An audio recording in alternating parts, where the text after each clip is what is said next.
From a shamanic perspective, sexual assault. I'm not going to be going into the nitty-gritty of any physical things, and I'll be keeping this very spiritual to help inform survivors without triggering. And in advance, if that does happen, hand to heart, breathe, feel the breath through the body, feel clothes on your skin, come back to the space that you're in, get regrounded, and then call someone who loves you, who you feel safe with, to come back to center, come back to the moment, okay?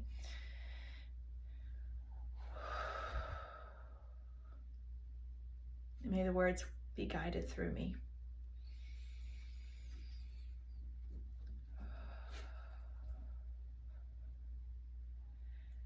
Okay, so the word rape can be really difficult to say and to hear. Historically, looking at specifically some paintings that I'm thinking of, there is the word rape in the titles. The rape of the Sabine women, the rape of Europa. When I was younger, I didn't understand why. I assumed it meant sexual assault of these people, but in research I realized that it just meant to kidnap.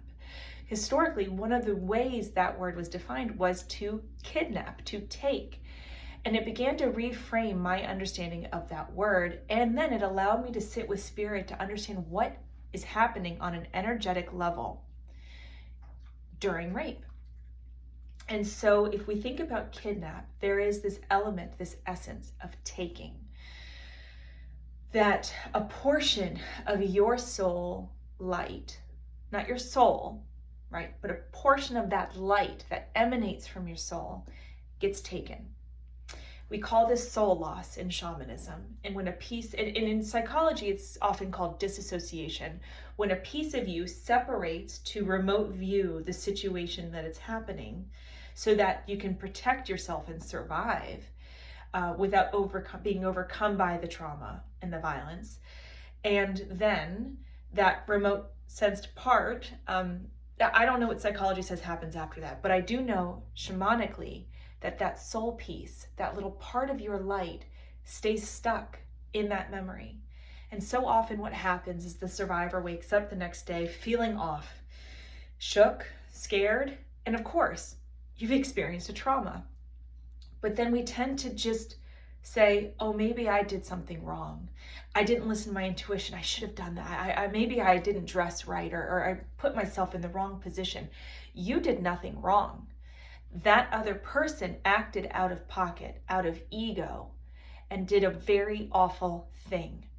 This is not a soul contract thing. This is not a releasing of karma thing. This is not anything that you deserved. You did nothing wrong other than just happen to be in the wrong place at the wrong time. Even if it was again, that's not blaming, sorry. You did nothing wrong. Even if it's premeditated, or it's a pattern, or it's in what should be the safety of a home, you're not doing anything wrong. It's happening to you, not because of you. Let me just make that clear. So, we tend to be told to victim blame or victim question. And oftentimes the victim feels vulnerable. Yes, obviously, but also on a soul level vulnerable because there's a piece of you that's been ripped out. And so that little open space is like, ugh, right? And so we tend to then just go and we self-soothe and we find our new way of being and we just start to operate out of that life in a new way. And that's not always healthy because it's not fully embodied. So then later at some point in our life when we are safe and we are held and supported, we can then start to heal those things. But not everyone feels safe to do so, or rather, sorry, not safe, not everyone feels ready to do so because it's terrifying to feel powerless, to feel disrespected, and to just on a soul level be treated like that, because the soul knows that it's a human thing. You know, it's not a soul thing to do that. So it can be really challenging. So that's why it's really amazing when you can find a solid healer, guide, somatic therapist, talk therapist. You can do supportive of each other to do the physical, the mental, and the energetic, emotional in tandem. It can be tremendously healing. But let me get back to the shamanic part of it, right? So soul loss happens, and that's what it feels like. But why did it happen? Well, the person, like I said, acted out of ego, out of self-interest, because on their soul level, something is missing. Now, whether they have been experiencing trauma themselves or they incarnate with just such a ratchet of issues that they aren't capable of facing it, I'm not excusing them. What they did was wrong. But on a soul level, something's missing, and that it is through the exertion of power over someone, or it is through the taking of light, of love, of sensation. There is kidnapping, right? That concept. There is a taking of feeling that they're getting in that experience, which is why so often people do it more than once, because they are deeply lacking something and they are seeking it, and the only way they know how to do it is to take it.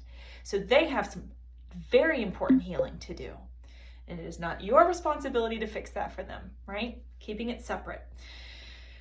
However, that divine light that they sensed and took does not mean it's gone forever. There's absolutely things you can do about it. So when it comes to soul loss, there is such a thing as soul retrieval in shamanic healing. It is where the shaman works with the the client's body. Sorry, I'm getting notifications about a delivery. This is quick pause. Okay. So with soul retrieval, the shaman works with the spirit of that individual, and they go into the shadow realm, into the spiritual realm, and get that piece back.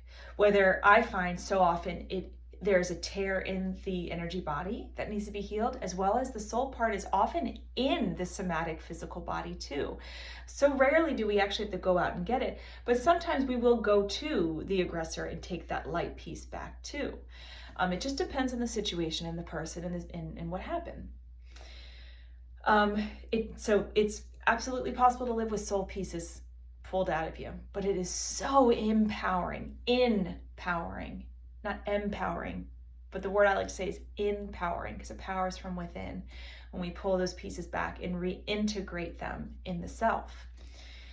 The cauldron of creativity, the sacral chakra, this place where our sexuality and our creativity, our expression, our soul bed, if you will, we call it a cauldron of creativity.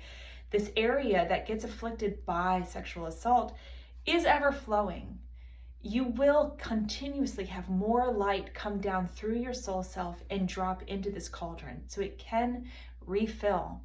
It's just so often the tears need to be woven back with very tender hands. And a lot of times I see Kuan Yin, I see Isis, I see Bridget, I see a lot of various faces of the Divine Mother Mary who come through to do that. So that cauldron can then heal and refill. And that's a deeply healing experience. On another level, there is cord healing. So the connection that was made, albeit temporary or not, can be healed and reconciled so that it can be neutralized and released for healing and for movement forward, progressing out of this place, time, etc. But ultimately, you do have a power within you that is resurgible, that is present and flowing, and it's the ability to survive, the ability to not just survive, but to be you, to be your light, to be out in the world and exist safely. You have that. It's here for you. It was never God's plan for you to be a victim or a survivor, but it's always God's plan to help us see the great levels we can reach when we're willing to move through the pains of the past and heal them for ourselves, so that we can come back into full presence of who we are and who we are meant to be in the world with love, with presence, with power, with joy. And power over is never the answer. It's always power from within. So that empowerment, power from within for the self, so that we can be our full self out here. And just by consequence of that, being our full selves out here, we help empower others. Okay, so now I'm gonna just kind of speak to, how do I know all this? I'm gonna pause real quick for a breath. I encourage you to do the same. So for me, when I was a young woman, I experienced sexual assault twice within about 2 to 4 weeks of each other. I don't remember now, it's been a long time. But subsequently, my body continued to, I used partying to self-soothe. And it wasn't until after a decade, of slowly building my confidence in a safe partnership that I was able to start to recognize that my body felt a certain way when being in intimacy. And we worked through that as a partnership. And then that also dovetailed into one of the first shamanic healings I did for myself in my first apprenticeship. And I was greeted by Ishiel of the Rainbow Jaguar. And they helped me see the tear. So they taught me about the tear. I could see the light flowing out of me. They helped me heal that, and I could feel the difference the next day. I could feel more embodied. And then I also was able to learn about these connections, these ways to soul retrieve from them. It was incredibly powerful. But in doing so, and then facing all the layers that I had been building in that time between a teenager and this age that I was here at the time, all the layers of protection I created for myself around the masculine expressions, or just general safety, I slowly peeled them back. When I was younger, I used to come home from work before the sun went down, and I refused to leave because I was petrified to leave my house. And so I started to feel better to go to the grocery store, and it was 5:30 and dark because it was winter, and I was okay. And then that led to, just layer after layer after layer, it led to me coming back to Jesus and finding a connection with the divine masculine, which was incredible. It changed my life. And that also, I'm not chronological here, but it also led to me taking a trip alone by myself for 10 days. It was terrifying, but liberating. I went from being scared of almost everything to what I am today. And it scares me to share this with you all, but I'm doing it because I know someone out there needs to hear it, that there's a chance to heal, there's a chance to feel yourself again, there's a chance to feel alive again, and even more, and that you're not alone, that you're not broken, you didn't deserve it, and that actually you have the potential to be more than okay, that you can cleanse your soul of all of that. So if you need support, just text me, send me a DM on here. This isn't a rouse to sell shit, but if you need help, I can try and help you. Okay, so anyway,